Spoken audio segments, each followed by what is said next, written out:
இந்த தீய சக்தியை பற்றி அவங்க நிர்வாகத்தை பற்றி ஒரு வெள்ளை அறிக்கை ஒன்று வெளியிட்டோம்ல, அது ஷார்ட் அண்ட் ஸ்வீட்டாக சொல்லணுன்னா, ஒரு ஓட்ட பாத்திரத்துக்குள்ளே தண்ணி ஊற்றிக்கிட்டே இருந்திருக்கிறாங்க.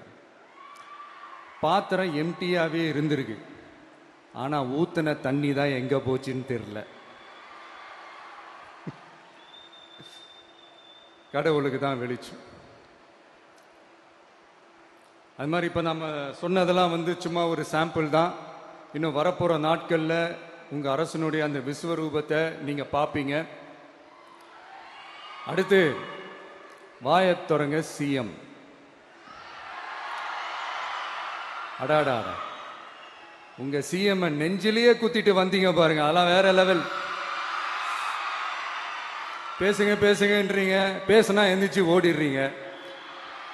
இனிமே பேச ஆரம்பிக்கிறதுக்கு முன்னாடி என்ன பண்ணணும் அப்படின்னா, ஒரு நண்பர் ஒருத்தர் சொன்னார், மாண்புமிகு பேரவைத் தலைவர் அவர்களே எல்லா டோரையும் இழுத்து லாக் பண்ணுங்க அப்படின்னு சொல்லிட்டு தான் பேச ஆரம்பிக்கணும் போல் இருக்கு. ஏன்னா பேசிட்டு இருக்கும் போதே எந்திரிச்சு ஓடிடுறாங்க. 5 நிமிஷம் பேசினதுக்கே குளத்தூர்ல கொத்து பரோட்டா போட்டாங்க. இதுக்கு மேல பேசினா மொத்தமா முடிஞ்சிடும், பார்த்துக்கங்க. நாம அரசியல் பேசினா விஜயெல்லாம் அரசியல் பேசலாமா அப்படிங்கிறது. சரிப்பா, நமக்கு எதுக்கு வம்பு, நம்ம பாட்டுக்கு நம்ம வேலையை பார்ப்போம், எதுக்கு அவங்கள பற்றி பேசிக்கிட்டு அப்படின்னு இருந்தா விஜய்க்கு அரசியலே பேச தெரில அப்படிங்கிறது. இப்படியே மாறி மாறி மேகதாது அணையை பற்றி என்ன தெரியும், விஜயம் அதை பற்றி பேசலை. இப்படி நம்ம அரசியலுக்கு வந்ததுலேருந்தே ஒரு கூட்டம் குறை மேலே குறையா சொல்லிக்கிட்டு, பாட்டுக்கு பாட்டு கச்சேரி எங்களுக்கும் பண்ண தெரியும், பண்ணலாமா? இந்த மேகதாது அணை சம்பந்தமான அந்த வழக்கில் தமிழ்நாட்டோட பெட்டிஷனை சுப்ரீம் கோர்ட் எப்போ ரிஜெக்ட் பண்ணுச்சு? அப்போ யார் ஆட்சியில் இருந்தா? ஏன் ஒழுங்கா வாதாடல? நீங்க ஒழுங்கா வாதாடி இருந்தீங்கன்னா அதை ரிஜெக்ட் பண்ணியிருக்க மாட்டாங்கல்ல. ஏன் ஸ்டாலின் சார் வேணும்னே விட்டுட்டாரா? ஏன் இப்படிலாம் கேள்வி கேட்கலாமா? இப்படிலாம் கேள்வி கேட்டாதான் மேகதாது அணையை பற்றி பேசினதா அர்த்தமா? ஏன் அந்த ஸ்டேட்டு சிஎம் பேசுறாரு, நீங்க ஏன் பேசல? அப்படின்னா நம்ம ஸ்டேட்டோட உரிமையை எங்கே நிலைநிறுத்தணுமோ அதுக்காக வேலை பார்க்கறது மட்டும்தான் முக்கியம். சும்மா சவால் விட்டுக்கிட்டு சீண்டி பார், நான் யார் தெரியுமா, தொட்டு பார், இப்படிலாம் பேசிக்கிட்டு இருந்தா வேலைக்கு ஆகாது.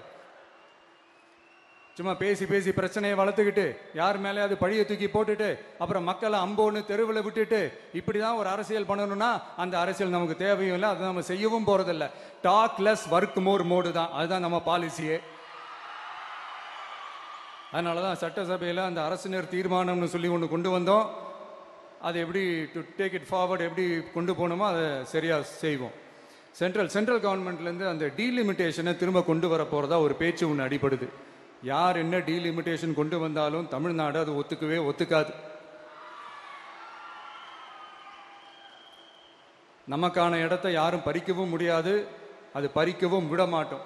இப்படி நாம இருக்கும் போது இந்த தீய சக்தி திமுக எங்கே போய் நிற்குது, யார் கதவை தட்டிக்கிட்டு நிற்குது, அது உங்களுக்கே நல்லா தெரியும். மக்களே, இந்த தீய சக்தியும் தீந்து போன சக்தியும் வேற வேறலாம் இல்லை, கூட்டு களவாணிங்க. சொல்ல முடியுமா அவங்களால?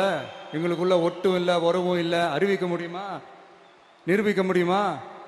இந்த வரப்போற இடைத்தேர்தலில் அதை நிரூபிச்சு காட்டுங்க, அப்புறமா பேசுங்க.